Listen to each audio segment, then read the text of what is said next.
할렐루야, 할렐루야. 오늘 이 시간 금요기도에 모였습니다. 금요기도에 왜 오셨습니까? 왜 오셨어요? 기도하러. 그냥 기도만 하면 됩니까? 하나님 앞에 은혜와 긍휼을 덧입기 위해서 나온 것 아닙니까? 그저 기도하고 그저 고래고래 소리 지르고 내 안에 있는 스트레스 풀려고 온 것이 아니라 살아계신 하나님이 내 기도를 들으셔서 내 기도에 응답하셔서 오늘 말씀한 것처럼 은혜와 긍휼이 내 삶에 임하기를 소망하기 때문에 오늘 우리는 이 자리 가운데 나온 줄 믿습니다. 세상에 많은 사람들은, 기도의 맛을 모르는 사람들은 이 시간을 자기의 시간으로 쓰려고 합니다.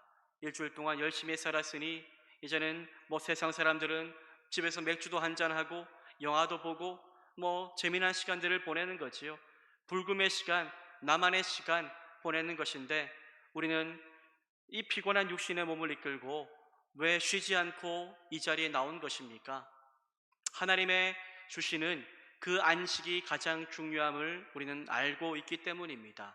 지금까지 기도함을 통하여 주님이 내게 주신 은혜와 긍휼이 얼마나 귀한지를 맛보아 누려서 우리는 알고 있기에 그 놀라운 은혜를 다시 한번 누리고자 이 자리에 나온 것입니다. 사랑하는 여러분, 오늘 이 시간 우리가 간절히 기도할 때에, 뜻을 정하여 하나님 앞에 기도할 때에 하나님께서 은혜와 긍휼을 우리에게 놀랍도록 베풀어 주실 줄 믿습니다. 우리의 믿음은, 여러분들, 하나님 앞에 기쁨이 되는 믿음이 되어야 하는데, 하나님이 진짜 원하시는 믿음, 기도가 무엇일까요? 세상 가운데 어려움이 있지만 그 세상의 어려움 앞에 굴하지 않고 마음을 다하여 뜻을 정하여 하나님 앞에 믿음으로 살겠노라고 결단하며 기도하는 그 심령 가운데 하나님은 놀라운 은혜를 허락해 주실 줄 믿습니다. 오늘 그렇게 살았던 인생들이 보이는데요, 누구입니까? 바벨론, 나라를 빼앗기고 모든 자유를 잃어버린 채 그렇게 머나먼 땅으로 끌려가 포로의 신세로 살아야 했던 다니엘과 세 친구, 이들이 어떻게 뜻을 정하여 믿음으로 살아갔는지, 하나님은 왜 이들에게 은혜와 긍휼을 베풀어 주셨는지, 우리 또한 어떻게 살아가야 될지를 함께 말씀을 통해 나눠보기를 소망합니다. 여러분들, 그 당시 오늘 본문에 나온 이 당시 바벨론은 많은 나라들을 정복하였습니다. 바벨론의 수하에 모든 나라들이 다 정복당하였습니다. 그래서 식민지화하였고 또 많은 사람들을 바벨론 땅으로 포로로 끌고 왔습니다. 바벨론은 그 당시에 당한 나라들을 바벨론화하려고 힘썼습니다. 정복한 나라의 문화를 처음에는 인정하지 않았고 바벨론의 정체성으로 모든 포로와 모든 식민지를 바꾸고자 하였습니다. 그 정책 중에 하나로 이 정복한 나라들의 왕족과 귀족들의 자손 가운데 건강하고 지혜로운 소년들을 뽑아서 3년이라는 시간 동안 왕궁에서 보급되는 왕의 음식을 먹도록 하고 언어와 문화를 교육한 이후에 시간이 되어 테스트를 합니다. 테스트를 하여서 통과한 우수한 소년들을 바벨론의 관리로 발탁하였던 것입니다. 오늘 성경은 그렇게 바벨론에 발탁된 소년들의 이름을 하나하나 이야기합니다. 그 이름이 무엇입니까? 우리가 알고 있는 다니엘과 하나냐와 미사엘과 아사랴, 이 네 사람의 이름이 오늘 기록되어 있습니다. 이 소년들은 바벨론에 발탁되었지만, 그런데 발탁되자마자 곧바로 정말로 예상치 않았던 일을 경험하게 됩니다. 어떤 일을 경험합니까? 자신의 이름을 빼앗겨 버리게 됩니다.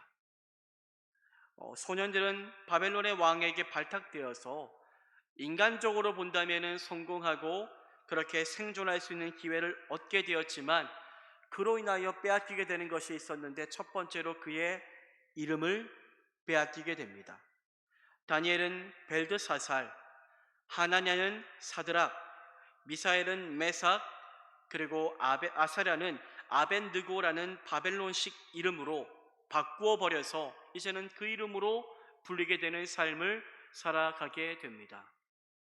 이름이 바뀐다는 것은 정체성을 잃어버리고 모든 정체성을 빼앗겨 버리는 것을 뜻하는 것입니다. 원래 다니엘의 이름은 여호와는 나의 심판자이십니다라는 뜻입니다. 하나냐는 여호와는 은혜로우신 분이십니다라는 뜻입니다. 미사엘은 여호와 같은 분이 없습니다라는 이름의 뜻을 가지고 있습니다. 아사랴는 여호와께서 도우셨다라는 뜻을 가지고 있습니다. 그런데 바뀐 이름이 어떠합니까? 하나님과 전혀 상관없는 우상과 관계된 이름으로 완전히 바뀌어버리게 되었습니다. 다니엘의 새 이름 벨드사살은 벨은 우리를 지키는 신입니다 라는 이름 뜻입니다. 하나냐의 새 이름 사드락은 야쿠신의 명령입니다 라는 뜻입니다. 미사엘의 새 이름 메삭은 야쿠에 대적할 어떠한 신도 없습니다 라는 뜻을 가지고 있습니다. 그리고 아사랴의 새 이름 아벡누고는 나는 느고의 종입니다 라는 뜻을 가지고 있습니다. 다니엘과 세 친구들은 나라도 빼앗겼지만 이름도 빼앗겼습니다. 이것은 무엇을 말하는 것일까요? 이제 너희의 신 여호와 하나님은 버려야 한다. 이제 하나님 기억하지 말고 너희가 나라도 없고 이름도 없는데 무엇을 할 수 있느냐? 철저하게 너희는 바벨론 사람으로 살아가야 하고 바벨론이 따르는 신들을 쫓아 살아가는 것이 너희들의 생명을 그렇게 지키는데 좋을 것이다라는 경고가 담겨있는 그런 일들이지요. 그렇게 바벨론 사람으로 만들기 위해서 바벨론은 이 소년들을 이름도 바꾸고 철저하게 바벨론식으로 교육시킵니다. 바벨론의 언어와 문화를 주입시켜서 세뇌시킵니다. 너희를 보호하는 것 이제 하나님 아니야, 야코이다, 벨이다, 느고이다 라고 말하며 그렇게 하나님을 점점 잊어가도록 그렇게 하였습니다. 그런데 오늘 성경 본문을 보면은 여러분들 이름이 바뀐 것이 몇 절에 나와 있습니까?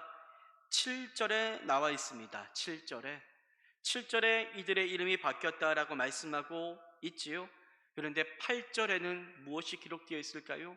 그래서 그 바뀐 이름답게 야쿠를 섬기고 벨을 섬기고 느고를 섬겼다라고 말씀하고 있을까요? 아닙니다. 오늘 그들이 이름은 바뀌었지만 전혀 세상에 굴복하지 않는 믿음을 가지고 살았다라고 말씀하고 있습니다. 오늘 1장 8절인데요. 이 8절이 어떻게 말씀하고 있는지 함께 우리 말씀을 통해 살펴보기를 원합니다. 8절 말씀을 함께 읽겠습니다. 시작. 다니엘은 뜻을 정하여 왕의 음식과 그가 마시는 포도주로 자기를 더럽히지 아니하리라 하고 자기를 더럽히지 아니하도록 환관장에게 고하니. 아멘. 다니엘은 여러분들 무엇을 하였습니까? 뜻을 뭐 했다고요? 정하여 뜻을 정했다. 어떤 뜻을 정했습니까? 야쿠를 숨기겠다, 벨을 숨기겠다 뜻을 정하였습니까? 아닙니다.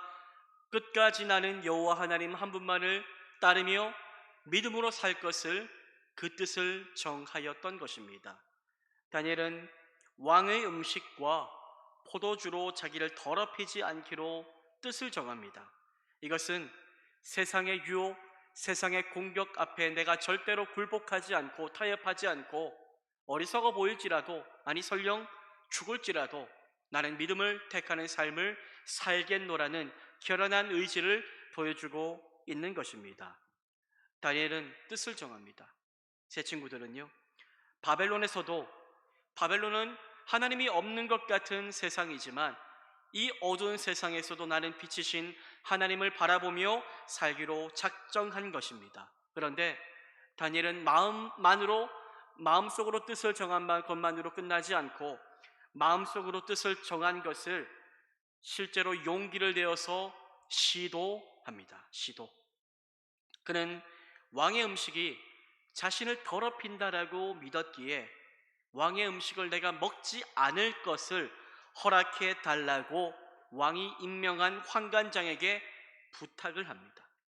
이런 여러분들 엄청난 용기를 그렇게 요하는 것입니다. 잘못되면 죽을 수도 있는 것이기 때문에 정말로 각오를 하고 해야 되는 일이었습니다. 환관장에게 부탁을 했는데 어떻게 합니까? 환관장은 처음부터 다니엘의 부탁을 거절합니다. 왕이 직접 음식과 음료를 지정했는데 혹시라도 너희들이 이 왕이 준 음식 먹지 않아서 너희들의 건강이 상한다면 너희 때문에 나의 목숨도 왕 앞에서 위태롭게 될 수 있다라고 말하지요. 정복자들의 눈에 들어야 하는 소년들이 이 환관장에게 왕의 음식을 먹지 않겠다는 부탁을 하는 것 그 자체가 아주 위험한 일입니다. 처음으로 용기 있게 시도하였지만 그 첫 번째 믿음의 시도는 실패합니다. 여러분, 이 정도 했으면 됐지 않습니까? 이 정도 했으면 아예 처음부터 믿음 없이 산 것도 아니고 이 혼탁한 시대 가운데서 그래도 하나님 기억하며 살아보려고 애썼는데 뭐 거절당했는데 어찌합니까? 이 정도 했으면 그래 나 할 만큼 했어 라고 생각할 수 있겠지요. 그런데 다니엘과 세 친구들은 실패에도 불구하고 용기를 잃지 않고 다시 믿음으로 뜻을 정하여 그렇게 시도하기 시작합니다. 이번에는 환관장이 임명한 부하 감독관에게 부탁을 합니다. 어떤 부탁을 합니까? 제발 우리를 열흘 동안만 시험해 주십시오. 우리가 채소와 물만 먹은 후에 왕의 음식을 먹은 소년들과 비교한 후에 결정해 주시기를 바랍니다 라고 또 다시 한번 부탁을 합니다. 다니엘은 이것은 계란으로 바위를 치는 것 같은 일인 것인 줄 알았지만 그럼에도 불구하고 나의 하나님이 살아계시다면 도와주실 줄 믿고 그 사람의 마음이라도 변화시켜 주실 줄 믿고 다니엘은 끝까지 기적을 베푸실 하나님을 바라며 포기하지 않고 믿음으로 뜻을 정하여 그렇게 작정한 것을 시행합니다. 놀랍게도 여러분들 뜻을 정하여 그렇게 나아갔더니 다니엘의 제안이 받아들여집니다. 열흘 동안 시험했는데 놀랍게도 4명의 소년의 얼굴이 더욱더 아름답고 살이 올라서 윤택해 보였다라고 말씀합니다. 그로 인하여 이후에 4명의 소년은 이제는 왕의 음식을 먹지 않으면서도 계속 그곳에서 그렇게 교육받을 수 있게 됩니다. 여러분, 그러한 뜻을 정한 믿음의 삶을 살아갔던 다니엘의 삶을 누가 보셨을까요? 하나님이 다 보고 계셨습니다. 오늘 뜻을 정한 다윗에게 하나님은 어떠한 은혜를 부어주셨다라고 말씀합니까? 우리 다니엘 1장 우리 9절 말씀을 함께 한번 읽어보기를 원합니다. 읽겠습니다. 시작. 하나님이 다니엘로 하여금 환관장에게 은혜와 긍휼을 얻게 하신지 뜻을 정하여 왕의 음식을 먹지 않기로 결정하였던 그 다니엘과 세 친구의 모습을 보시고 하나님이 어떤 것을 그렇게 작정하십니까? 다니엘로 하여금 환관장에게 은혜와 긍휼을 얻게 하셨다라고 말씀합니다. 하나님이 그 사람의 마음을 움직여 주셔서 그 모든 것들을 먹지 않을 수 있도록 인도하여 주신 것입니다. 뜻을 정한 다니엘의 인생에 하나님 은혜 베푸셨고 긍휼을 더하여 주셨습니다. 다니엘의 이러한 뜻을 정한 삶은 어린 시절 한 번만으로 끝나지 않습니다. 우리의 믿음이 여러분들 한순간만 뜨겁고 거기에서 끝나지 말아야 할 것은 우리의 믿음은 계속해서 하나님이 보고 있기 때문에 오늘의 믿음이 내일의 더 큰 믿음이 되기를 소망하며 나아가야 하겠지요. 다니엘의 이러한 소년 시절의 믿음은 더욱더 아름답게 자라서 이후에도 하나님이 그 뜻을 정한 다니엘과 세 친구의 믿음의 삶을 보시고 은혜와 긍휼을 계속해서 베풀어 가십니다. 여러분들 다니엘 3장을 보면요, 느부갓네살 왕이 등장합니다. 느부갓네살 왕은 자신의 위대함을 온 세상에 알리고자 하는 욕망이 있는 왕이었습니다. 고대 왕들은 자신의 위대함을 큰 건축물로 그렇게 증명하곤 하였는데 이 느부갓네살 왕은 두라 평지에 금으로 높이 60규빗, 넓이 6규빗의 거대한 신상을 만들고 지방의 장관들과 모든 관리들에게 왕의 신상 앞에 절하도록 명령합니다. 누구든지 이 신상 앞에 엎드려 절하지 않는다면 즉시 정말로 뜨겁게 불타고 있는 용광로에 던져 넣어 죽게 할 것이라고 엄명하였습니다. 아무도 이러한 왕의 명령을 거절할 생각조차 하지 않았습니다. 오히려 앞다투어 남들보다 먼저 절함으로 왕의 눈에 들고 싶어 했을 것입니다. 그러나 어린 시절부터, 어렸을 때부터 하나님 앞에 뜻을 정하여 살았던 다니엘과 이 세 친구의 선택은 달랐습니다. 다니엘의 세 친구 사드락, 메삭, 아벳느고는 왕의 신상에 절하는 것을 단호하게 거절합니다. 하나님 외에 다른 우상에게 절하는 것을 하나님께서는 무엇보다 싫어하시는 것을 알고 있었기 때문입니다. 왕은 자신의 명령을 거역하는 다니엘의 세 친구로 인해서 분노합니다. 지금 이 자리에서 너희를 구할 신이 있겠느냐? 너희를 구할 수 있는 것은 왕인 나뿐이다. 그러니 용광로에 들어가 죽기 싫으면, 내가 한 번 더 기회 주니 죽기 싫으면 지금 당장 절하라 라고 협박합니다. 세상적인 타협안이 다니엘의 세 친구에게 찾아온 것입니다. 한번 왕 앞에 정말로 용기를 다하여 절하지 않겠다고 멋지게 거절했으니 이번에도 믿는 자로서 체면치레한 것 같습니다. 그런데 다니엘의 세 친구들은 이상하게도 이후에도 전혀 마음을 바꿀 의향이 없어 보입니다. 죽을 수 있는 위기 앞에서도 그들은 이렇게 고백하지요. 다니엘 3장 17절과 18절인데요. 우리 17절과 18절 말씀을 함께 한번 읽어보겠습니다. 시작. 왕이여, 우리가 섬기는 하나님이 계시다며 우리를 맹렬히 타는 풀무불 가운데에서 능히 건져내시겠고 왕의 손에서도 건져내시리이다. 그렇게 하지 아니하실지라도 왕이여, 우리가 왕의 신들을 섬기지도 아니하고 왕이 세우신 금신상에게 절하지도 아니할 줄을 아옵소서. 여러분들, 여기에서 우리가 잘 알고 있는 다니엘의 세 친구의 멋진 믿음의 고백이 나오지요. 하나님께서 우리를 타는 풀무불 가운데에서 능히 건져내실 것입니다. 그러나 그리 아니하실지라도 우리는 금신상 앞에 절하지 않을 것입니다 라고 단호하게 믿음으로 고백하며 세상의 유혹을 거절합니다.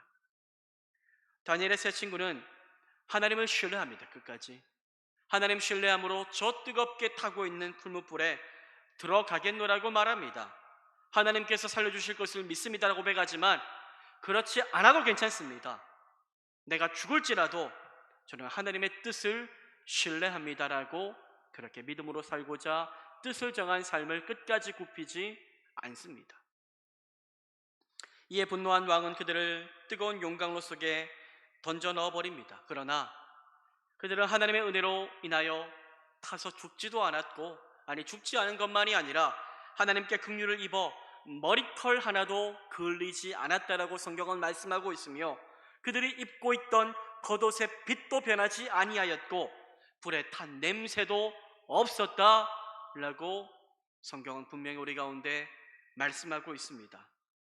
말도 안 되는 이 광경을 본 느부갓네살 왕은 다니엘의 세 친구의 뜻을 정한 믿음을 바라보며 그 이방 왕이 하나님의 살아계심을 그렇게 입술로 고백하게 됩니다. 다니엘 3장 28절인데요.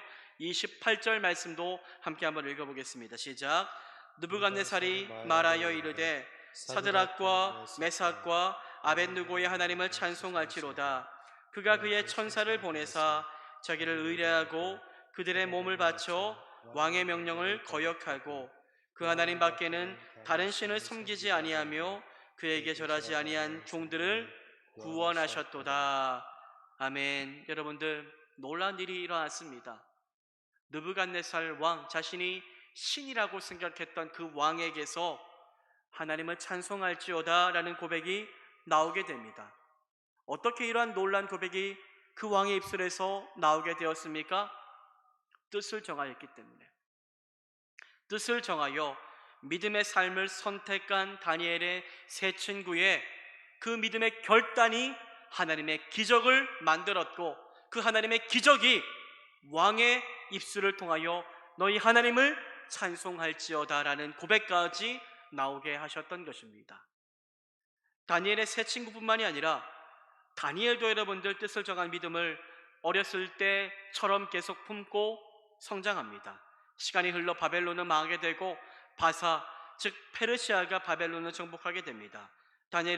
다리오 왕은 그 당시에 3명의 총리를 세웠는데 그 3명 중에서도 특별히 사랑받습니다. 특별히 사랑받아 왕에게 인정받아 왕은 나라의 전권을 다니엘에게 거의 맡기다시피 하였습니다. 그러자 다른 총리와 총독들이 다니엘을 견제하고 시기하기 시작했습니다.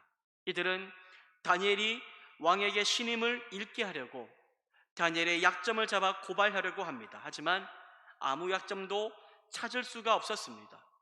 그런 중에 이 다니엘의 특이한 습관을 발견했는데, 다니엘이 하루에 항상 3번씩 예루살렘 쪽으로 난 창문을 열어놓고 누구에게 기도합니까? 하나님께 기도하는 것이었습니다. 특이한 습관이긴 하지만 죄가 될 것은 아니었습니다. 그러나 총리와 총독들은 다니엘의 이러한 습관을 범죄로 만들기 위해서 왕에게 법안을 제안합니다. 왕이시여, 앞으로 30일 동안 왕 외에 다른 신이나 사람에게 기도하는 자는 누구든지 사자굴에 넣겠다라고 하십시오. 그리고 이 법에 왕의 도장을 쾅 찍어서 이것을 왕도 바꿀 수 없는 금령이 되도록 제정하시기를 바랍니다 라고 이야기를 합니다. 이런저런 이유로 인하여 신하들의 제안을 왕은 받아들입니다. 왕은 법을 세웠고 도장을 찍습니다. 이제는 법안을 변경하거나 무효화할 수 없게 되었습니다. 그런데 이렇게 법안이 공포된 것을 뻔히 알면서도 30일만 안 하면 되는 거잖아요. 30일만 안 하면 되지만, 하지만 다니엘은 어리석게 그 30일 동안 눈에 불을 켜고 자기만 보고 있는데 하나님 앞에 기도하는 것을 멈추지를 않습니다. 기도하는 것이 하나님의 뜻임을 그는 알았기 때문입니다. 왕은 다니엘을 아꼈지만 자신이 한 말을 번복할 수 없기에 다니엘을 사자굴에 던져넣게 됩니다. 사자굴에 들어가는 다니엘에게 네가 늘 섬기던 너의 하나님이 너를 구원해 줄 것이다 라고 말하며 그렇게 왕은 그렇게 사자굴에 들어가도록 합니다. 그날 밤 다리오 왕은 아무것도 먹지 않고 밤을 지셉니다. 왕은 아침이 되자 급하게 사자굴로 달려갔습니다. 그리고 간절하게 외칩니다. 다니엘 6장 20절입니다. 다니엘이 든 굴에 가까이 이르러서 슬피 소리질러 다니엘에게 묻되 살아계시는 하나님의 종 다니엘아, 네가 항상 섬기는 너의 하나님이 사자들에게서 능히 너를 구원하셨느냐 하니라. 죽었다고 생각하면 이런 말도 하지 않았겠죠. 하지만 그는 신라 같은 희망을 가지고 다니엘에게 외칩니다. 네가 항상 섬기는 네 하나님이. 이것은 무엇을 말하는 것입니까? 다리오 왕은 알고 있었습니다. 무엇을요? 다니엘이 하나님을 향한 믿음을 가지고 살아왔던 것을 다 알고 있었습니다. 항상 기도하는 것도 알고 있었고, 이 바벨론 땅에 왔지만 정말로 하나님을 믿고 다르게 살려고 하는 그의 모습을 다 알고 있었던 것입니다. 하지만 그럼에도 불구하고 다리오 왕은 다니엘에게 마음이 갔고, 그래서 그를 아꼈던 것을 저희들은 알 수 있었습니다. 다니엘의 그러한 믿음의 삶을 늘 지켜보며 살아왔던 다리오 왕의 모습을 보며 항상 믿지 않는 자일지라도 우리를 정말로 믿음으로 사는지 지켜본다는 것을 우리는 기억하며 늘 믿는 자로서의 삶을 살아야 한다는 것을 다시 한번 생각해 보게 됩니다. 여러분들, 죽은 줄 알았던 다니엘은 놀랍게도 살아났지요. 살아서 이렇게 왕의 외침에 대답합니다. 21절입니다. 다니엘이 왕에게 아뢰되 왕이여 원하건대 왕은 만수무강하옵소서. 하나님은 우리가 아까 얘기했던 은혜와 긍휼, 뜻을 정한 사람에게 은혜와 긍휼을 베푸셨다고 했는데, 나이가 들어서도 뜻을 정하고, 어렸을 때는 여러분들 어린 시절이니까 그럴 수 있잖아요. 저도 대학 시절 처음 가자마자 술, 이런 담배, 이런 문화가 계속해서 공격을 해오는 겁니다. 술 안 마시면 안 돼. 뭐 일반 학과니까 그럴 수 있는 거지요. 그런데 어린 시절 저는 교회 다니기 때문에, 예수 믿기 때문에 술 안 마시겠습니다. 제가 처음에 얼마나 어려움 많이 겪었는데요. 처음에요. 하지만 시간이 지나니 믿음으로 살고 또 사람들과 잘 지내는 저의 모습을 보며 많은 사람들이 또 친해지고 하는 것들을 보았습니다. 그런데 그때는 어렸잖아요. 20대, 30대, 40대, 50대 이제 가장이 되고 이제 직장을 다니고 생계를 책임져야 되고, 그래서 우리는 이런저런 이유를 대면서 이전처럼 사는 것은 불가능하다라고 생각할 수 있을 것입니다. 다니엘도 그랬겠지요. 어린 시절은 그렇게 했지만 이제 나이가 들어서는 세상 생각대로 현명하게 살아야 되겠죠. 하지만 그는 어리석게 삽니다. 어렸을 때처럼 똑같이 뜻을 정하여 하나님이 원하시는 믿음의 삶을 선택합니다. 그런데 하나님은 그러한 다니엘의 믿음을 보시고 은혜와 긍휼을 베푸셔서 사자굴 속에서도 죽음도 상하게 하지 않게 하십니다. 다니엘 6장 23절은 무엇 때문에 하나님이 다니엘을 보호해 주셨는지에 대해서 말씀하는데요. 우리 23절 말씀을 함께 한번 읽어보겠습니다. 시작. 왕이 심히 기뻐서 명하여 다니엘을 구해서 오리라 하매 그들이 다니엘을 구해서 올린즉 그의 몸이 조금도 상하지 아니하였으니 이는 그가 자기의 하나님을 믿음이었더라. 아멘. 이는 그가 자기의 하나님을 믿음이었더라. 자신이 만난 하나님이 있었던 거지요. 어렸을 때 그 하나님, 내게 은혜 베풀어 주셨던 그 은혜를 늘 기억하며 나의 하나님을 믿음으로 나아갔더니 하나님은 뜻을 정한 다니엘의 삶 위에 은혜와 긍휼을 베풀어 주십니다. 여러분, 다니엘과 세 친구는 어찌 보면 참 무모해 보이고 어리석어 보이는 사람들입니다. 하지만 성경은요, 그 사람들을 어리석다라고 말하지 않습니다. 그 사람들의 어리석은 믿음 때문에 내가 그들에게 은혜와 긍휼을 베풀었다라고 성경은 우리 가운데 말씀하고 있습니다. 여러분들, 우리에게 저는 이러한 뜻을 정한 믿음이 있기를 소망합니다. 우리의 가정과 우리의 직장, 우리의 삶의 자리, 믿음으로 사는 게 만만하지는 않습니다. 타협의 순간들이 많이 찾아오고 참 믿음만으로 살 수 없는 것이라고 정말로 이야기할 수밖에 없는 수많은 어려운 현실인 줄 알고 있지만, 하지만 여러분들, 하나님은 기적을 베푸시는 분이신데, 성경을 보면 하나님은 늘 기적을 베푸시는 분이신데 그 기적은 언제 일어났습니까? 정말로 생각지도 않은 믿음을 가지고 뜻을 정하여 나아갔을 그때에 하나님이 일하셔서 우리가 바뀔 수 없을 것이라고 생각했던 수많은 세상의 환경조차도 하나님은 변하게 하시는 것들을 저희는 성경을 통해서 또 우리의 삶을 통해서 많이 경험하였지 않습니까? 사랑하는 여러분, 하나님의 놀라운 기적을 맛보기 위하여 믿음으로 위대한 일을 시도하시며 날마다 하나님께 은혜를 구하며 나아갈 수 있기를 주님의 이름으로 축원합니다. 아무것도 하지 않으면 아무 일도 일어나지 않습니다. 저는 그렇게 생각합니다. 아무것도 하지 않으면 아무 일도 일어나지 않습니다. 지금까지 살아온 하나님의 기적을 보니 무언가 믿음으로 시도하였더니 하나님께서 그 불가능한 현실을 바꿔주시는 것을 많이 보았습니다. 아무것도 하지 않으면 아무 일도 일어나지 않지만 우리가 기도하기 시작하고 우리가 용기를 다하여 세상 가운데 믿음으로 말하기 시작하고 우리가 믿음으로 선택한 삶을 살기 시작할 때에 하나님의 기적이 시작되는 줄 믿습니다. 우리의 삶에 이러한 기적을 베푸실 하나님의 은혜를 소망하며 하나님이 기뻐하시는 위대한 일을 믿음으로 선택하며 살아가는 우리 모두의 삶이 되기를 주님의 이름으로 축원합니다.